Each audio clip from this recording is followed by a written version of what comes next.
sempre à disposição, tá, meus irmãos? O berçário, ele está sempre à disposição. Então, se precisar do apoio do berçário, sempre terá gente para isso. Mas reforço aqui o pedido que já tenho feito nos outros domingos.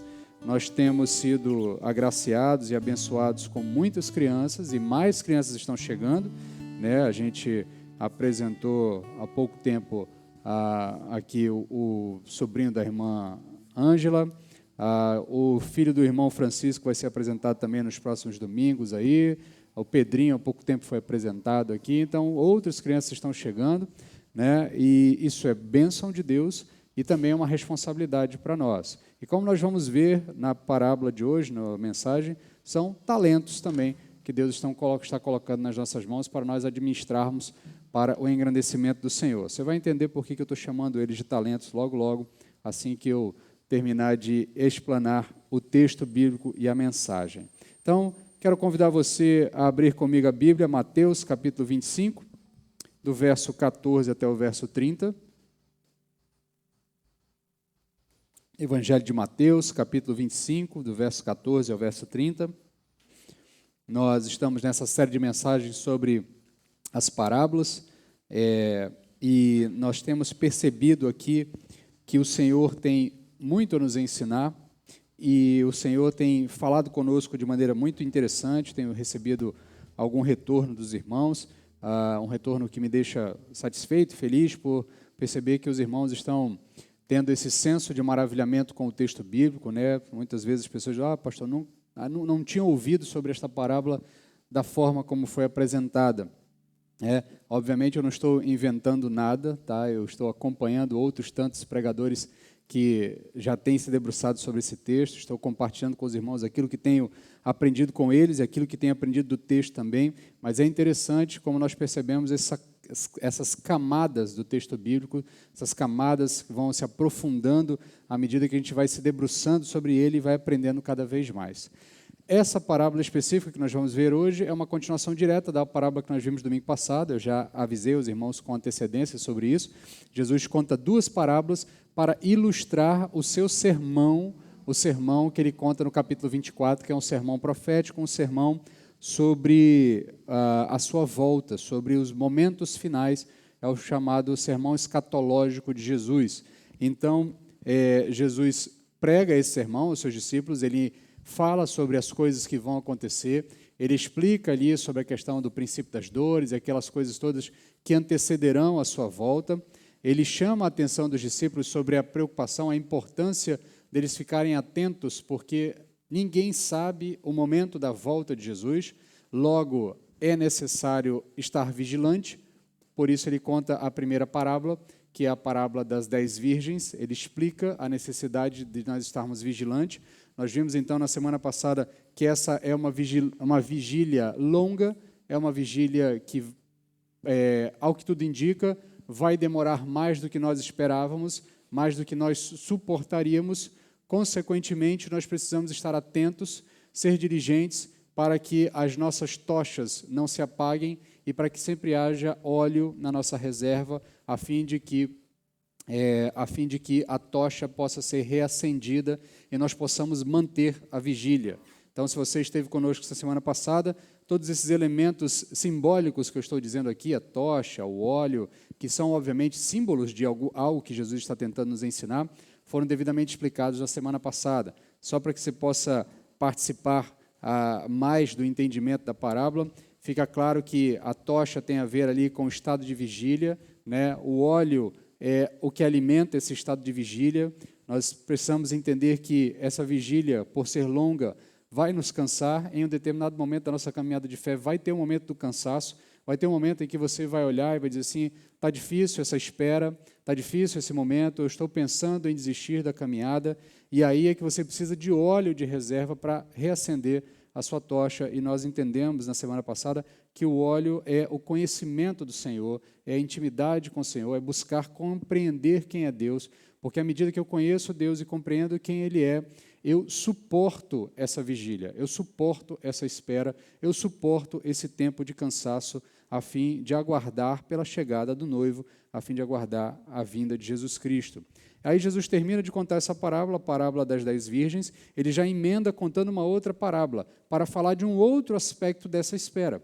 Porque se por um lado a expectativa é de uma vigília, e isso pode nos levar a pensar da seguinte forma: então, se eu tenho que ficar vigilante, atento, então eu vou abandonar todas as outras coisas e vou me concentrar única e exclusivamente na vigília, única e exclusivamente em ficar atento para a volta de Jesus. Vou me desligar de todas as outras coisas. Contudo, Jesus vai deixar claro na outra parábola que há um outro aspecto da vigília. Essa vigília é uma vigília ativa, é uma vigília em trabalho, é uma vigília em que a gente continua fazendo todas as coisas que a gente já fazia anteriormente. Então, para isso, Jesus conta essa segunda parábola, e eu vou ler com os irmãos, verso 14 do capítulo 25, Evangelho de Mateus, vamos ler até o verso 30. Tá? Para quem não tem o texto bíblico em mãos, ele está sendo projetado na tela, quem está acompanhando em casa também, está sendo projetado pelo seu dispositivo de mídia também. Tá?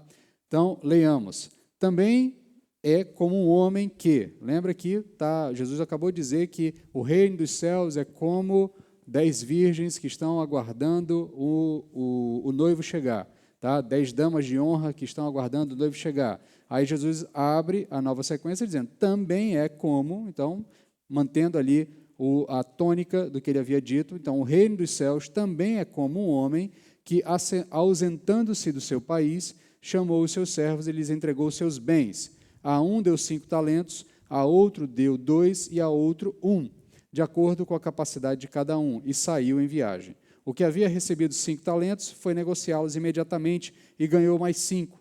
Da mesma forma, o que havia recebido 2 ganhou mais 2. Mas o que havia recebido 1 cavou um buraco na terra e escondeu o dinheiro do seu senhor. Depois de muito tempo, o senhor daqueles servos voltou para acertar contas com eles. Então, chegando o que havia recebido 5 talentos, apresentou-lhe mais 5 talentos e disse, Senhor, entregaste-me 5 talentos, aqui estão mais 5 que ganhei. E o seu senhor lhe disse, muito bem, servo bom e fiel, fostes fiel sobre o pouco, sobre o muito te colocarei. Participa da alegria do teu senhor. Chegando também o que havia recebido os 2 talentos, disse, Senhor, entregaste-me os 2 talentos, aqui estão mais 2 que eu ganhei. E o seu senhor lhe disse, muito bom, servo bom e fiel. Fostes fiel sobre o pouco, sobre o muito te colocarei. Participa da alegria do teu senhor. Por fim, chegou o que havia recebido 1 talento. Disse o senhor, por fim, chegou o que havia recebido 1 talento. Disse, Senhor, eu sabia que és um homem severo, que colhes onde não semeastes e recolhe onde não plantastes. Então fiquei com medo e fui esconder na terra o teu talento. Aqui tens o que é teu. Mas o seu senhor lhe respondeu, servo mau e preguiçoso, sabias que colho onde não semeei e recolho onde não plantei.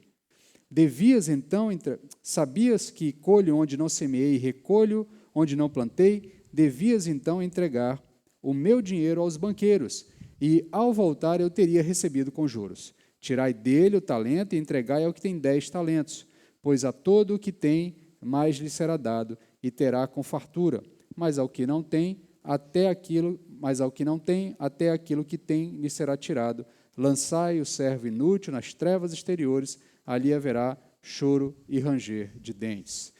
Senhor, abre o nosso entendimento, abre a nossa compreensão, destapa os nossos ouvidos, pois queremos te ouvir, atrai a nossa atenção, aqueles que estão em casa, acompanhando via transmissão, via internet, que possam também ter a sua atenção atraída por completo ao texto bíblico, a fim de que o Senhor fale conosco nessa noite e molde-nos à imagem e semelhança de Jesus. É o que te pedimos, em nome de Jesus. Amém. Então, meus queridos, como eu já havia dito, essa parábola é uma sequência direta da parábola anterior, da parábola das 10 virgens, das 10 damas de honra, tá? E aí Jesus dá essa resposta sobre o seu sermão escatológico, uma resposta longa para uma pergunta que foi feita lá no capítulo anterior, quando os discípulos chegam para Jesus e perguntam, Jesus, dize-nos quando é que essas coisas vão acontecer, quando é que o Senhor vai voltar.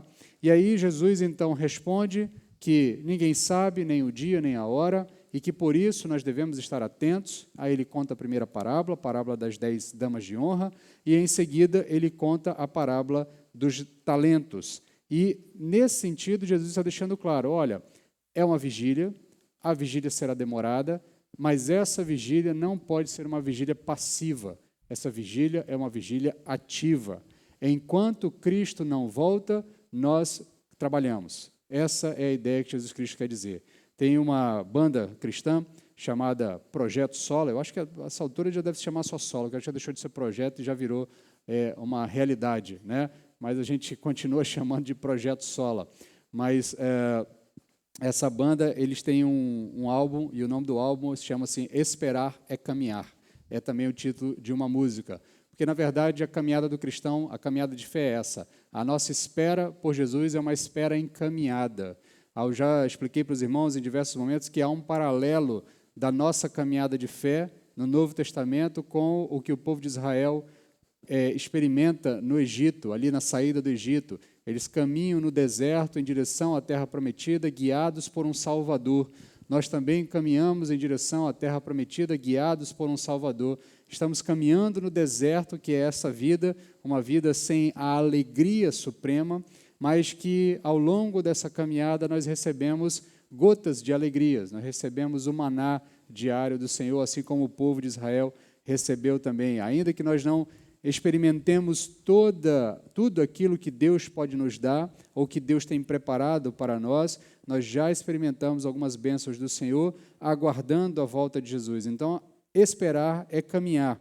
Então, nesse sentido, se por um lado somos estimulados a nos desprender dessa vida ao longo da caminhada de fé, visto que aguardamos novos céus e nova terra, como o apóstolo Pedro nos diz lá na sua carta, segunda carta, capítulo 3, verso 13, nós, porém, segundo sua promessa, aguardamos novos céus e nova terra, nos quais habita a justiça. Por outro lado, em razão da espera ser longa, nós não podemos simplesmente abandonar tudo nessa vida.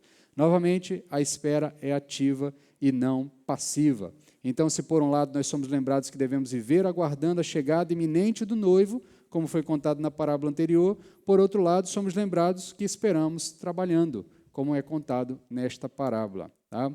Isso pode ser levemente inferido na parábola anterior, quando, ao estudarmos o contexto lá da questão do alimentar da tocha, nós vimos que aquela tocha que aquelas mulheres carregavam em mãos, né, não é aquela lâmpada do gênio da lâmpada, né, a lâmpada do Aladim, como eu já expliquei para os irmãos, é apenas uma percepção equivocada, que aquele tipo de lâmpada não é comum em Israel, não é comum entre judeus, é mais comum em outras nações árabes e algum tempo depois, tá?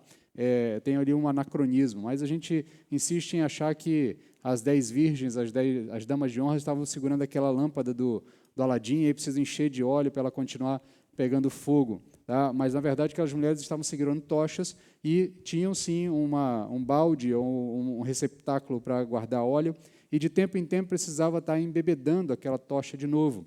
Segundo os estudiosos, aquela tocha durava, em média, de 15 minutos. Então, de 15 em 15 minutos, elas tinham que estar ali reacendendo o fogo. Então, como eu falei para os irmãos na semana passada, é um processo de espera, mas é um processo trabalhoso.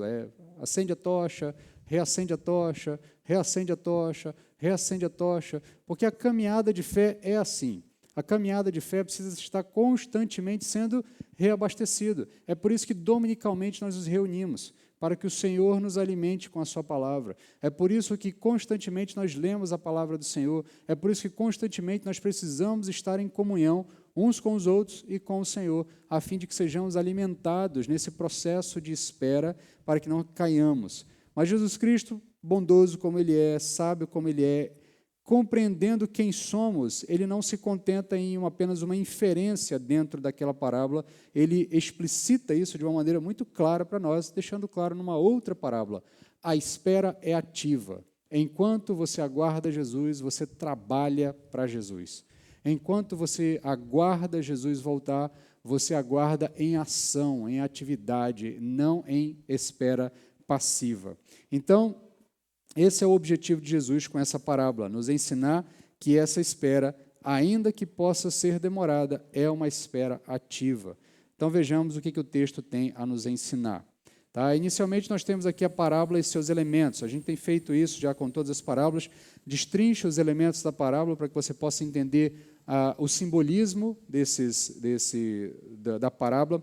Para quem, por acaso, está começando a ouvir a série de mensagens hoje, deixa eu me explicar rapidamente o que é uma parábola. A parábola é um sistema de contação de história, tá?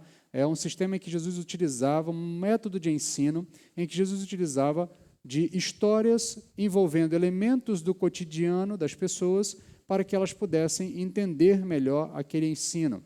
Então, as parábolas de Jesus, isso não é uma invenção de Jesus, Jesus está usando um método que já era utilizado, tanto no Antigo Testamento como pelos povos antigos, esse método de você contar uma história e, a partir de elementos conhecidos do dia a dia, aplicar ensinamentos profundos sobre a vida de cada um deles. No caso de Jesus, ele usa as parábolas para nos ensinar aspectos do reino, para nos ensinar elementos do reino dos céus. Por isso a parábola começa: o reino dos céus é semelhante a um homem que, ausentando-se do seu país, chama seus servos e entrega para eles seus bens. Então, esta parábola aqui, a gente vai destrinchar agora os personagens, os elementos, a fim de nós entendermos quem são as figuras aqui representadas. Então, a parábola apresenta uma figura relativamente conhecida pelos ouvintes e leitores primários, tá? Um senhor que vai se ausentar da sua terra, um senhor de terras. Aqui, no caso, essa parábola ela tem um paralelo em Lucas, capítulo 19, do verso 11 até o verso 27. As parábolas elas não são exatamente iguais, elas contêm diferenças, até diferenças bem expressivas, mas o contexto é basicamente o mesmo, a ideia por trás é basicamente a mesma. Inclusive, há uma discussão entre exegetas, entre intérpretes do texto bíblico, se são duas parábolas mesmo, se de repente são a mesma parábola, mas que Lucas entendeu de uma forma, ou Lucas, na sua pesquisa, acabou acrescentando mais elementos, e Mateus foi mais sucinto na sua explicação, porque aqui é a parábola dos 10 talentos, ou melhor, dos talentos, lá é a parábola das 10 minas, né? Aqui o Senhor dá talentos aos seus servos, lá são 10 servos, aqui são 3 servos, lá eles recebem minas, né? Que é uma unidade de medida. Eu vou já explicar exatamente o que são essas expressões que eu estou utilizando aqui, o que o texto utiliza. Há um paralelo, mas a ideia por trás é a mesma. Um senhor se ausenta, entrega bens aos seus servos, vai para uma terra distante, passa um tempo, retorna dessa terra distante para prestação de contas com os seus servos. Alguns servos são diligentes no uso e na administração dos bens que lhe foram entregues, outros servos não são diligentes. Os servos diligentes são agraciados, são premiados, o servo negligente é punido e é expulso. Então, aqui, as duas parábolas seguem esse mesmo roteiro, com alguma diferença entre uma e outra. Então, esse senhor deixa suas terras e deixa a cargo dos seus servos, e aqui servo é escravo mesmo, tá, gente? Lembra que no mundo antigo o sistema de escravidão é bem diferente do sistema de escravidão que nós conhecemos no mundo mais moderno, tá? Aqui não tem muito a ver com cor, tem a ver muitas vezes com derrota em guerra, tem a ver com dívida também, tem a ver com única opção de vida, tá? No mundo antigo, às vezes, a única opção de sustento e de algum mínimo de dignidade era você se entregar em servidão perpétua para alguém, para ter um mínimo de escravidão, um nível de mantimento ali, algum tipo de subsistência. No mundo antigo, os servos, muitas vezes, não eram tão maltratados como é o nosso relato histórico sobre escravidão mais moderna. É óbvio que todas essas maldades que a gente conhece também aconteciam no tempo antigo, tá? Abusos, violência, essas coisas aconteciam no mundo antigo, mas, de uma maneira geral, alguns servos no mundo antigo encontravam até mesmo algum tipo de liberdade nas suas atividades. Lembra de José, do Egito? Ele é servo, ele é escravo ali de Potifar, tá? E ele é o administrador da casa de Potifar, ele tem plena liberdade, ele pode entrar e sair, fazer o que bem entender, né? Inclusive, a mulher de Potifar acha até que ela, como esposa dele, também poderia usufruir daquele servo da forma como ela bem entendesse. Mas o fato é que esses homens aqui são escravos, são servos, e eles se apresentam diante desse senhor e recebem desse senhor a totalidade dos bens desse senhor.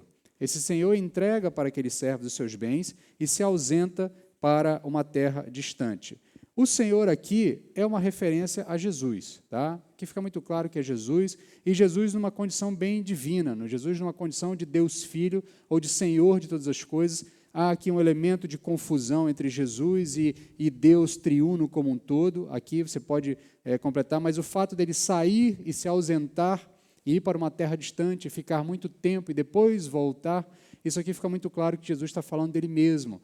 Ele mesmo que, na parábola anterior, é referenciado pelo noivo, e que é ele que vai, após a sua morte e ressurreição, se ausentar, ficar por um tempo distante e, no momento futuro, retornar para estar com os seus servos, né? Então, em certo sentido, o texto bíblico nos trata como servos do Senhor, né?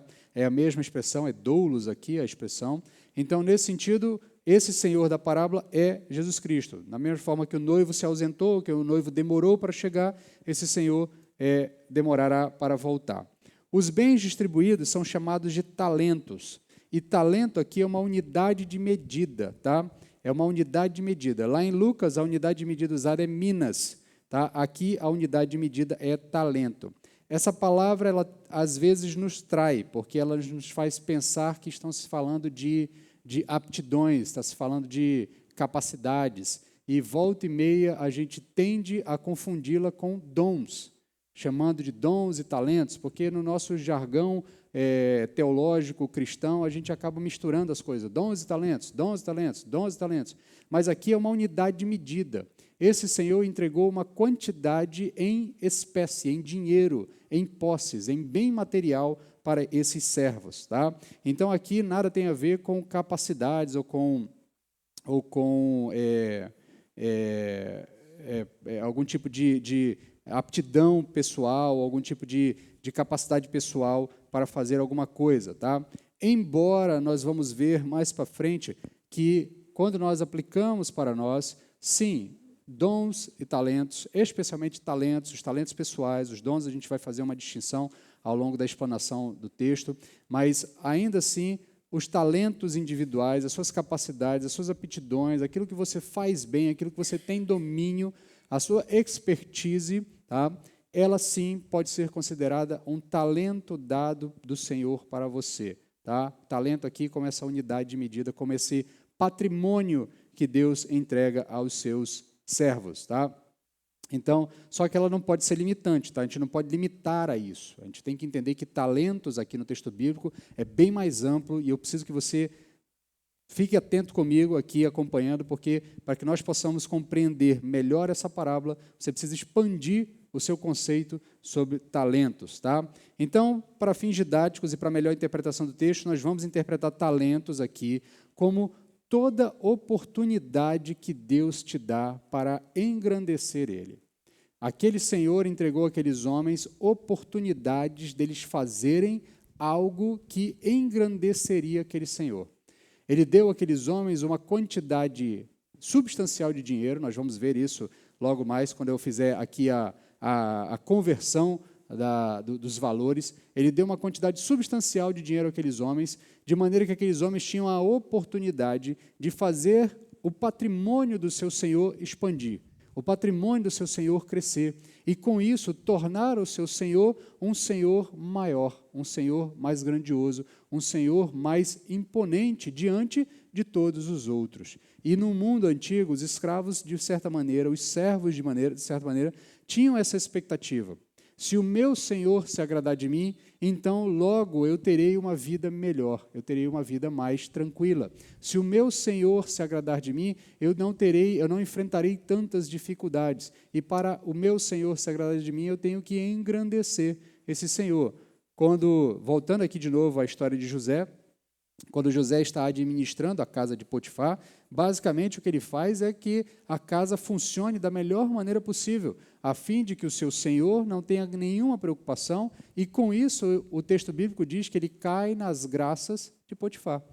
Potifar se agrada dele, da mesma forma quando ele estava preso lá na prisão, antes de ir até a casa de Potifar, ou melhor, depois, né, ele também administra juntamente com o carcereiro e cai nas graças do carcereiro. E depois, quando ele vai passar a assumir a função de administrador do Egito, ele administra o reino do faraó e, da mesma forma, ele cai nas graças do faraó. Então, basicamente, essa é a ideia que você tem que ter aqui na cabeça. Esses servos estão preocupados, ou melhor, deveriam estar preocupados, porque nós vamos ver que tem um que não está tão preocupado assim, mas eles deveriam estar preocupados em cair nas graças do seu Senhor. E como é que eles fariam isso? Aproveitando aquela oportunidade que aquele Senhor deu para eles. É uma oportunidade. Então, nós vamos aqui, para fins didáticos, fechar que talentos no texto são oportunidades que o Senhor nos dá. E aí, para nós entendermos o grau daqui, da quantidade de oportunidades que esse Senhor deu àqueles homens, nós precisamos entender, fazer aqui essa equivalência de moedas aqui. Um talento equivaleria a 6.000 dracmas. Uma dracma é o salário de um dia de trabalho. Tá? Então, um talento é o equivalente a 6.000 dias de trabalho. O que recebeu 10 talentos, ele recebeu o equivalente a 160 anos de trabalho. 160 anos de trabalho. O que recebeu 2 talentos, tá? O que recebeu 2 talentos, ele recebeu o equivalente a algo em torno de 50 a 60 anos de trabalho. O que recebeu apenas 1 talento, recebeu o equivalente a 16 anos de trabalho. Então, se aqueles homens pegassem aquele dinheiro e não fizessem absolutamente nada pelos próximos dias, eles sobreviveriam tranquilamente, o que recebeu 10 talentos, por 160 anos. Tranquilamente, ele teria o equivalente a um dia de trabalho para os próximos 160 anos. O que recebeu 2 talentos, ali por volta de 60 anos, e o outro que recebeu apenas 1 talento, ele teria o equivalente a 16 anos de trabalho. Então, até o que recebeu menos, recebeu muito. Até o que aparentemente recebeu menos, recebeu muito. Recebeu o equivalente a 16 anos de trabalho. Então, se nós compreendermos como oportunidades, nós concluiremos que todos nós temos muitas oportunidades de fazer o que é agradável ao Senhor em nossas vidas, ainda que uns tenham recebido mais e outros menos, porque o texto deixa claro que Jesus aqui, o Senhor, ele não é igualitário, ele dá a cada um de acordo com a capacidade de cada um. Então, para cada um, ele dá uma quantidade X de talentos, e esse talento é de acordo com a capacidade de cada um.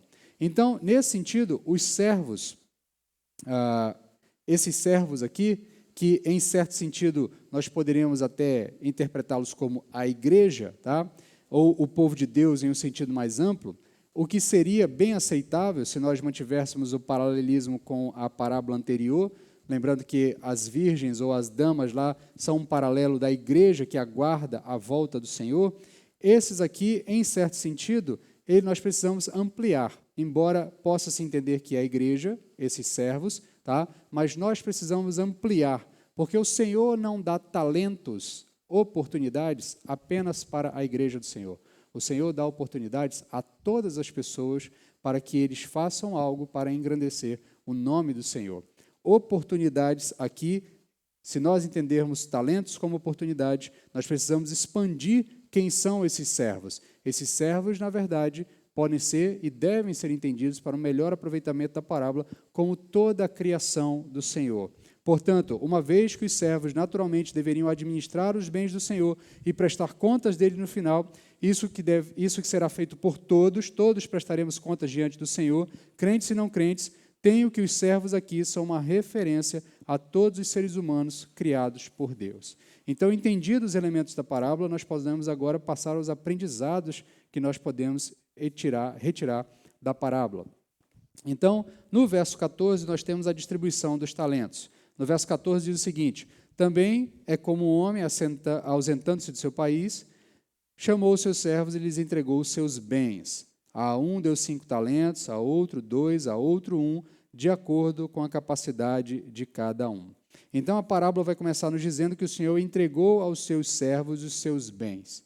Desde a criação, nós podemos olhar, quando o Senhor criou todas as coisas no Éden, ele entrega a criação aos cuidados de Adão e Eva. E essa entrega, ela não ficou limitada a Adão e Eva, ela ficou a todos nós. Todos nós recebemos a criação do Senhor. Em certo sentido, nós podemos olhar para a criação como um talento que nos foi dado, como uma oportunidade de engrandecer o Senhor ao administrarmos corretamente o que o Senhor nos deu. Então, em certo sentido, todos nós já recebemos algum talento do Senhor. E aí, o Senhor entrega aos seus servos, a todos aqueles, ele entrega uma quantidade de acordo com a capacidade de cada um.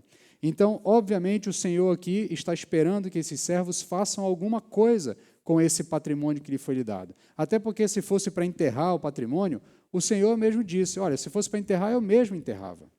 Se fosse para enterrar, eu mesmo fazia isso. Então, se ele entregou esses talentos, ou entregou essas oportunidades àqueles servos, ele esperava que aqueles homens fizessem alguma coisa com aquilo e, obviamente, ele esperava que aquilo florescesse, desse algum tipo de fruto. Então, ele está dando oportunidades aos seus servos. Se fosse simplesmente para enterrar, ou até mesmo para entregar para os banqueiros, e aqui Jesus Cristo não está fazendo nenhuma defesa ao sistema capitalista, tá? Aqui é apenas uma percepção do cotidiano, tá? Naquele tempo já existia um banco, já existia um sistema de trocas, tá? Embora isso vá ser organizado posteriormente, havia algo rudimentar, algo semelhante a um banco, onde você entregava uma quantidade de dinheiro, esse dinheiro era administrado, era investido, era emprestado a juros, especialmente para estrangeiros, não para judeus. O judeu não podia emprestar juros para outro judeu, está proibido na lei, né? Mas ele podia emprestar para gentios, então muitas vezes gentios vinham de fora e pegavam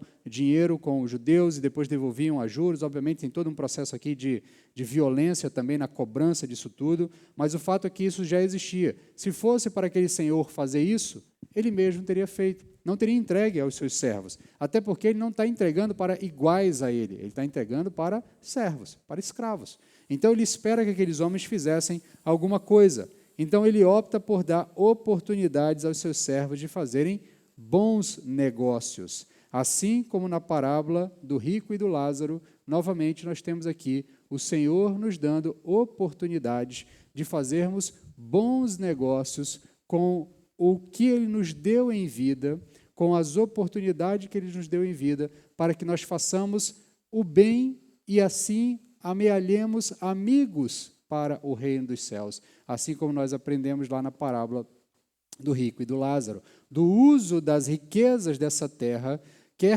quaisquer que seja a origem delas, quaisquer que seja a natureza delas, o bom uso dessas riquezas, o bom uso dessas oportunidades, a fim de nós fazermos o bem, a fim de nós fazermos com que o Senhor seja engrandecido. Então, Ele nos dá a oportunidade de usarmos aquilo que Ele nos deu, os elementos do tempo presente, para fazermos bons negócios. É impossível não retomar o aprendizado da parábola do rico e do Lázaro, que nós vimos há alguns domingos atrás.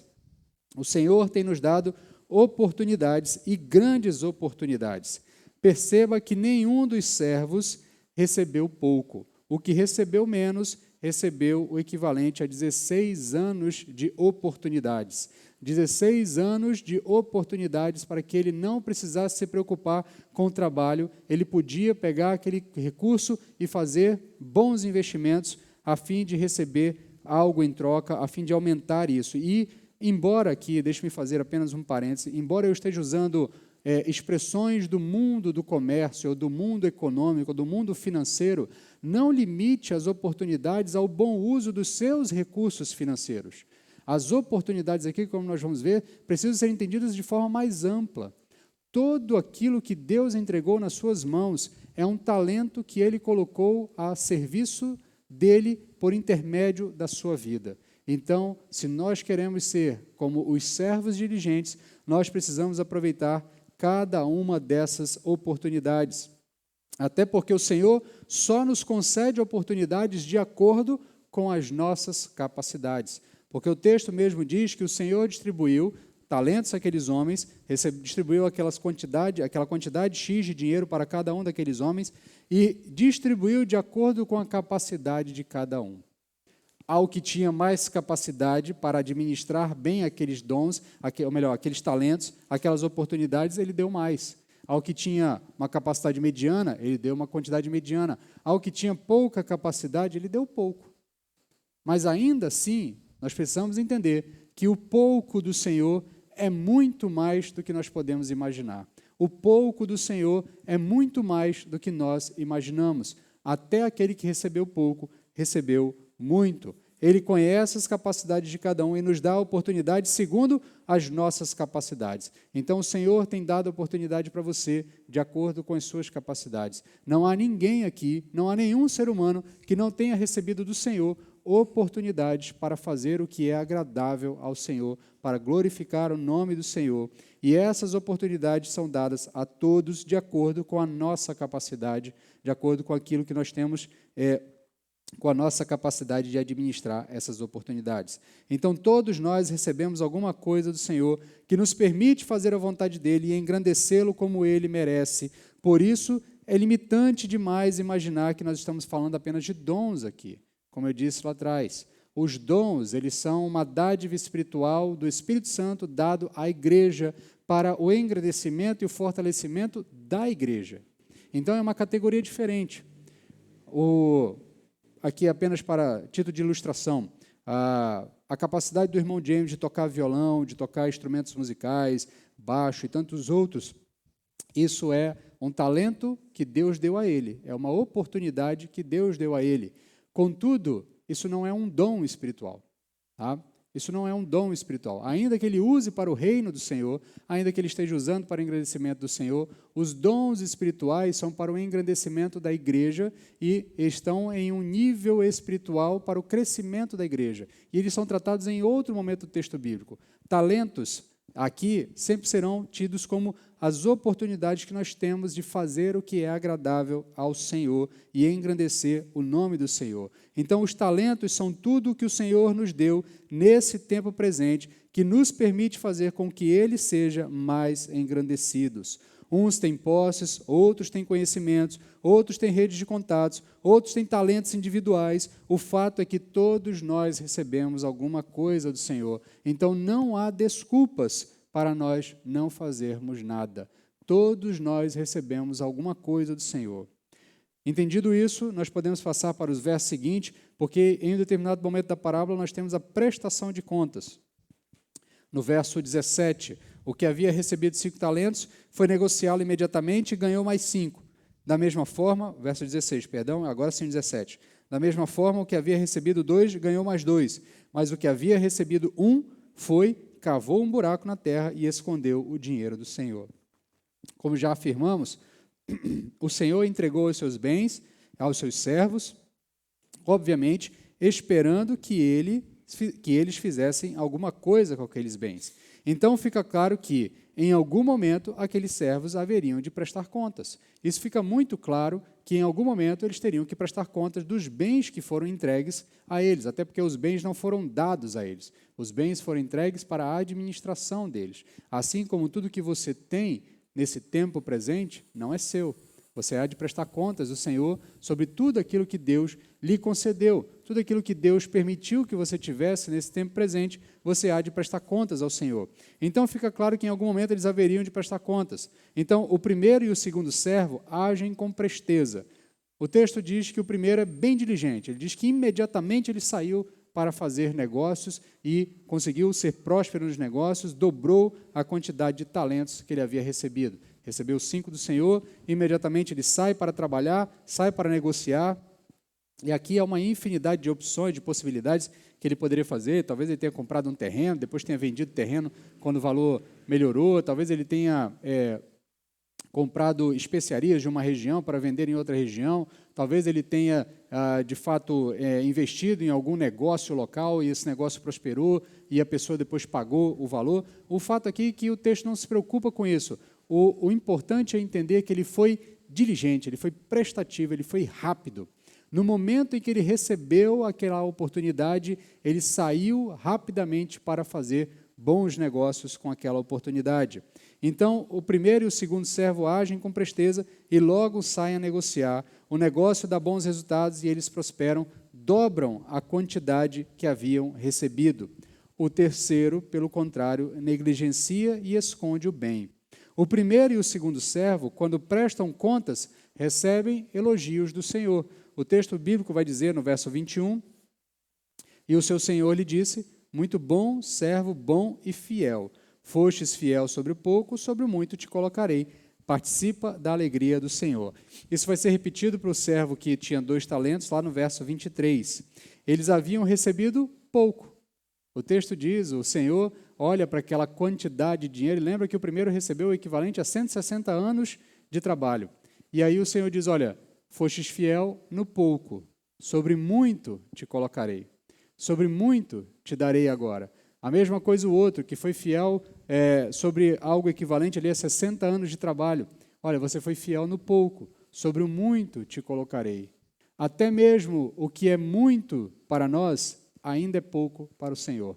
Até mesmo aquilo que nós achamos que são muitas coisas que o Senhor tem nos dado, não se limite a isso, não se contente com isso, porque o nosso muito ainda é pouco para o Senhor.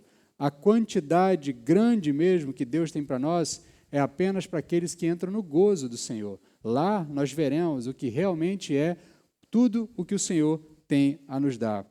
Então, esses que haviam recebido pouco, agora em razão da sua diligência em fazerem bons negócios com o que o Senhor lhes deu, eles agora receberiam muito. A parábola é contada em um contexto escatológico. Logo, é uma clara referência ao dia do juízo. No dia do juízo, todos nós nos apresentaremos diante de Deus. Todos nós diremos a Deus o que fizemos com os talentos que Deus nos deu. Nós prestaremos conta. E aqueles que foram diligentes em aproveitar as oportunidades que Deus tem dado a nós para glorificarmos o seu nome, para que o seu nome seja engrandecido, para que ele seja conhecido, para que ele receba a glória da qual ele é merecedor, esses entrarão no gozo do Senhor e esses entrarão no muito. Porque as oportunidades que nós temos agora ainda são poucas. Mas em novos céus e nova terra, nós receberemos muito mais oportunidades de glorificar o nome do Senhor. E isso, de fato, é algo que nós devemos almejar. Então, aqueles que usaram bem aquilo que o Senhor lhes deu, honraram e engrandeceram o Senhor, serão recompensados com muito mais oportunidades de engrandecer o Senhor. Receber muito é participar da alegria do Senhor. O grande prêmio desses servos era participar da alegria do Senhor, participar do gozo do Senhor, participar da felicidade daquele Senhor. A eternidade que nos espera é uma eternidade ativa e não passiva. Em novos céus e nova terra, da mesma forma que nós, muitas vezes, temos algumas percepções equivocadas sobre essa caminhada de espera, às vezes a gente tem percepções equivocadas sobre novos céus e nova terra. Então, já adianto logo a você, meus irmãos, já disse para vocês em outro momento, o que nos espera não é ficar sentados em nuvens tocando harpas, tá? Vestidos de bata branca, com auréolas na cabeça e batendo nossas asas como se fôssemos anjinhos. O que nos espera em novos céus e nova terra é muita coisa que nós não temos noção, mas é ativo, é atividade. Novos céus e nova terra, você não vai se cansar, você vai ter um corpo regenerado, um corpo renovado. Então, a fadiga do dia que você hoje imagina, nossa, mas trabalhei demais, estou cansado, isso não vai acontecer. Seu corpo não se deteriorará, logo você não precisará descansar, porque hoje nós precisamos descansar para quê? Para que nosso corpo se recupere. Uma vez que nós temos um corpo renovado, um corpo completo, um corpo que não se deteriora, como o apóstolo Paulo nos diz em 1 Coríntios 15, né, que aquilo que era corruptível se reveste de incorruptibilidade, então este corpo incorruptível não haverá de se cansar. Então a eternidade que nos espera é uma eternidade ativa e não passiva. Nós teremos infinitas oportunidades de engrandecer ao Senhor ao longo de toda a eternidade. E aqui eu preciso ser genérico, porque nem o texto bíblico nos dá grandes indícios do que seja isso. Mas eu posso dizer a você que não passa nem sequer pela sua cabeça o que de fato é engrandecer o Senhor na presença dEle, glorificar a Ele na presença dEle e compartilhar da presença dEle. A gente pode conjecturar 1001 coisas, mas uma coisa é certa, novos céus e nova terra não é para preguiçoso. Novos céus e nova terra é para gente que gosta de trabalhar, porque lá a gente vai continuar ativos na presença do Senhor. Então, participar do gozo do Senhor é o nosso prêmio por sermos servos bons e fiéis. Já o terceiro, e ele está aqui por alguma razão, para nos ensinar alguma lição e para nos dar algum tipo de alerta, o terceiro servo age de forma contrária. Enquanto os dois primeiros correm para aproveitar a oportunidade de engrandecer o seu senhor, esse terceiro simplesmente enterra o patrimônio do seu senhor. E perceba que ele, ao se justificar perante o Senhor, ele afirma que fazia isso porque ele conhecia o seu Senhor. E aí ele diz o seguinte, verso 24, por fim, chegando o que havia recebido um talento, disse, Senhor, eu sabia que és um homem severo, que colhes onde não semeastes e recolhe onde não plantastes. Contudo, em nenhum momento da parábola o Senhor é apresentado dessa forma. Tanto é que o Senhor, quando responde para ele, responde em indagação. Ele diz, olha, você sabia que eu sou severo a esse ponto? Se você sabia que eu sou severo a esse ponto, por que você não fez algo para me agradar? Em nenhum momento o Senhor da parábola se afirma severo como esse homem afirmou que ele era. Esse servo tem uma percepção equivocada do seu Senhor. Esse servo tem uma percepção errada sobre o seu Senhor. E a sua percepção errada sobre o seu Senhor lhe leva a tomar uma atitude equivocada. E tomando uma atitude equivocada, ele cai na desgraça do Senhor. Isso essa percepção de que ele era um Senhor duro, incomplacente, um Senhor severo, isso é uma inferência do servo. É o servo que conjectura isso. É ele que chega a essa conclusão por alguma razão que reside apenas na mente daquele servo. Ele olha para aquele Senhor e diz, não, ele deve ser muito duro. Então é melhor eu não arriscar o patrimônio que ele me deu do que perder esse patrimônio e ser punido por ele. Então eu vou devolver a mesma coisa que ele me deu. Esse servo tem uma visão distorcida do Senhor. Para ele, o Senhor é um tirano que exige demais. Mas lembre-se que o Senhor deu talentos de acordo com a capacidade de cada um. O Senhor deu àquele servo a capacidade exata que ele tinha para administrar. Não deu mais nem menos. Não deu nada que colocasse aquele homem em uma situação impossível dele realizar alguma coisa. Pelo contrário, a parábola começa muito claramente dizendo que o Senhor distribuiu talentos de acordo com a capacidade de cada um. A visão distorcida daquele servo denota a sua preguiça. Note que o texto faz um paralelismo aqui. O servo diligente é chamado de bom e fiel. O servo negligente é chamado de mau e preguiçoso. Ele não é chamado de mau e infiel. Ele é chamado de mau e preguiçoso, porque a preguiça denota a infidelidade daquele servo. A preguiça é uma expressão da infidelidade daquele servo. Note que ele não é chamado de mau e infiel.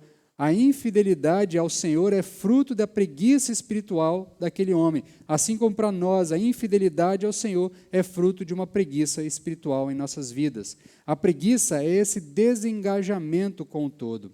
Enquanto os outros se engajaram com o mundo, receberam os talentos e correram para o mundo para produzir alguma coisa, para colocar aquelas oportunidades em prática, para fazer alguma coisa, o que o servo negligente faz? Ele se desgarra do mundo. Ele se destaca. Ele pega o talento, enterra e senta e espera. Ele não se envolve com o mundo ao seu redor. Para ele, a espera pelo Senhor é passiva. Mas o que Jesus Cristo está dizendo a nós é que a espera pelo Senhor é ativa. Nós esperamos trabalhando.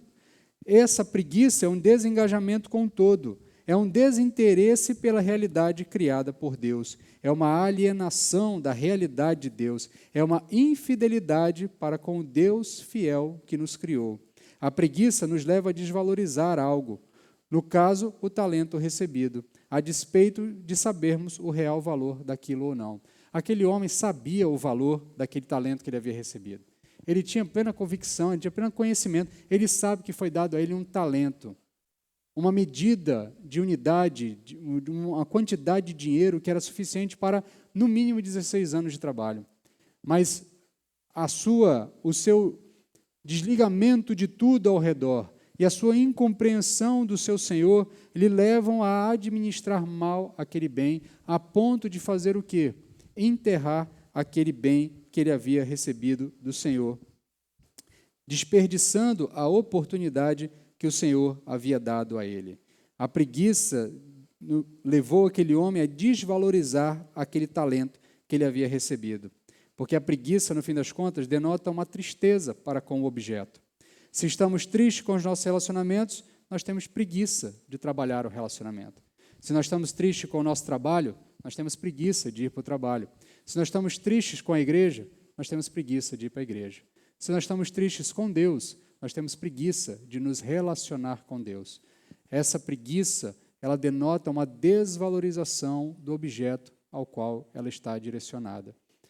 Por que as pessoas muitas vezes têm dificuldade de se relacionar com Deus? Porque elas desvalorizam o objeto com o qual elas estão tentando se relacionar. Aquele homem, ao desvalorizar o talento que recebeu, é abraçado por uma preguiça e abandona aquele grande valor que ele havia recebido. Qual é o resultado final? Infidelidade. O servo bom é fiel, o servo mau é preguiçoso. O fiel entra no gozo, entra na alegria do Senhor. O infiel entra na tristeza, no sofrimento e no ranger de dente. Na preguiça, o servo se exclui do mundo, como eu disse anteriormente. Ao invés de se engajar com o mundo, tentando fazer negócios para o seu Senhor, o que o preguiçoso faz? Se abstém do mundo, se separa do mundo. Enquanto os servos diligentes correram para o mundo para fazer bons negócios, o mal se acomodou na sua preguiça. Da mesma forma, nós, ao ignorarmos as oportunidades dadas pelo Senhor, ao nos excluirmos do mundo, ao não notarmos as chances que nos são dadas para glorificar o nome do Senhor com aquilo que nos foi dado, segundo as nossas capacidades, nos escondemos na nossa preguiça. Na economia da dádiva divina, o servo preguiçoso é aquele que, diante das oportunidades que lhe foram conduzidas, não faz o que se espera que ele faça. Deus nos deu capacidade para amar o próximo, Ele espera que nós amemos o próximo. O preguiçoso é tido na Bíblia, tido na parábola como inútil.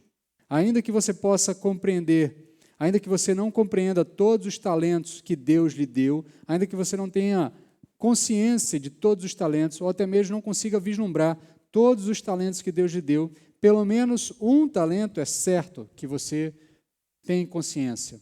Você é a imagem e semelhança de Deus. Isso é um talento que Deus lhe deu também. E todo aquele que é feito à imagem e semelhança de Deus e não trabalha para refletir essa imagem e semelhança se torna inútil. Se a preguiça nos impede de usarmos o talento dado por Deus, nos tornamos inúteis. E o que nos sobra é sermos lançados nas trevas exteriores, onde há tristeza e ranger de dente. Se para você tanto faz o emprego que você tem, as posses que você tem, o conhecimento que você tem, a rede de contatos que você tem, as pessoas com quem você cruza todos os dias, se para você tanto faz isso, se isso não significa absolutamente nada para você, isso denota que você não está percebendo os talentos que Deus tem entregado nas suas mãos, tem entregado para você administrar. Se nada disso aparenta ser oportunidade para você engrandecer o nome do Senhor, então sinto lhe informar, mas são sinais da preguiça. São sinais de que você está desvalorizando o objeto. E a preguiça é a expressão da indiferença. No fim das contas, é pecado. No fim das contas, nós, ao fazermos isso, estamos pecando. Deixe-me finalizar fazendo algumas aplicações. E deixe-me finalizar fazendo uma aplicação bem objetiva. Eu sei que eu fui bastante conceitual ao longo da mensagem, e eu não quero que esse conceito fique abstrato demais para você. Eu vou tentar, em uma situação específica, tentar aplicar esse conceito que eu tenho tentado transmitir aos irmãos, de que os talentos da parábola são as oportunidades que Deus tem dado a nós. Imagine-se que você, vou falar primeiramente a pais aqui, você que tem filhos. Os seus filhos são um talento que Deus deu a você. Eles são uma oportunidade de você engrandecer o Senhor. Engrandecer o Senhor, fazendo com que esta criança conheça o Senhor.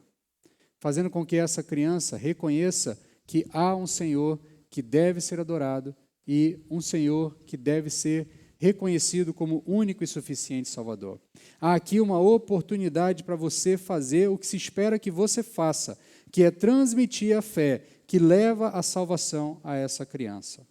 Se para você tanto faz, afinal a resposta diante da salvação é individual, então tanto faz se você vai fazer alguma coisa pelo seu filho ou não vai fazer alguma coisa pelo seu filho, se ele vai chegar à fé ou não vai chegar à fé, se ele vem à igreja ou se ele não vem à igreja, se ele está participando ativamente da igreja ou não, se ele tem comunhão com a igreja ou não. Se para você tanto faz isso, tá? Talvez você esteja começando a demonstrar um comportamento semelhante ao servo que é considerado inútil e preguiçoso, porque isso denota a sua preguiça para com esse talento que Deus lhe deu.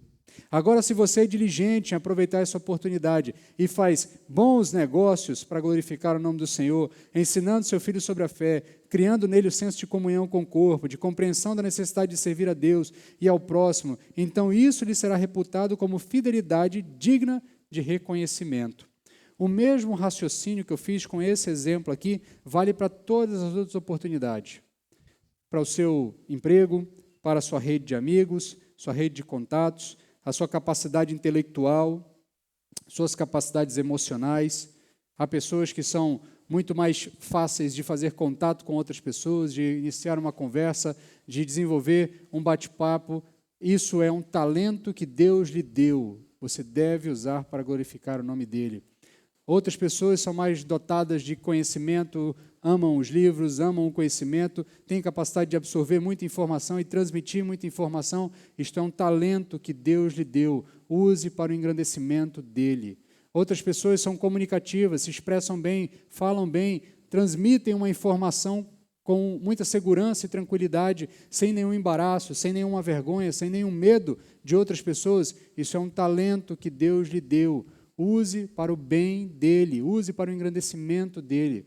A sua rede de contatos, seus amigos, o seu emprego, a sua fonte de renda, os seus bens financeiros, são talentos que Deus lhe deu. Use-os para engrandecimento dele, para a glorificação do nome dele. Tudo são oportunidades para engrandecermos o Senhor. Ao final, o desejo do meu coração é que nós sejamos servos diligentes, que deixemos de lado a preguiça, que desenterremos os talentos que nos foram dados, se porventura já os enterramos, e façamos o que se espera de nós, que ao final nós ouçamos do Senhor: servo bom e fiel, foste fiel sobre o pouco, sobre muito te colocarei. Entra no gozo do teu Senhor. Participa da alegria do teu Senhor. Vamos orar. Senhor, fala aos nossos corações e aplica esta palavra, Pai. Ajuda-nos, Pai, a vencer as barreiras da limitação do texto e das muitas repetições em torno dessa parábola que muitas vezes nos levaram a olhar esse texto com olhos muito diminutos, muito restritos. Mas ajuda-nos a ampliar essa percepção. Ajuda-nos a perceber que nós somos como servos que se apresentaram diante de um Senhor que se ausentará por um longo tempo, mas que receberam uma quantidade absurda de oportunidades de fazer com que esse Senhor se torne maior, seja engrandecido, seja mais conhecido, seja glorificado. Então ajuda-nos, Pai, a aproveitar essas oportunidades. Nós queremos ser os servos diligentes. Nós queremos ouvir de Ti que nós somos os servos bons e fiéis. Nós queremos entrar no Teu gozo, na Tua alegria. Mas nós sabemos que muitos de nós têm acabado por se comportar como servo negligente. Mas nós agradecemos porque o Senhor ainda não voltou para prestarmos contas. Então ainda dá tempo de deixar de ser negligente e passar a ser diligente. Então toca nos nossos corações, para que todos nós desejemos ardentemente fazermos bons negócios com as grandes oportunidades que o Senhor tem dado a nós, de maneira que o Teu reino seja engrandecido e o Senhor seja glorificado. E nós possamos ouvir ao final que somos servos bons e fiéis, fizemos aquilo que se esperava de nós e por conta disso entraremos na Tua alegria, na Tua satisfação. Fala conosco, molda-nos, é o que te pedimos, em nome de Jesus. Amém. Amém, meus queridos. Caminhando já para o fim, antes de cantarmos um cântico, quero dar aqui alguns avisos. Pedir que o pessoal da transmissão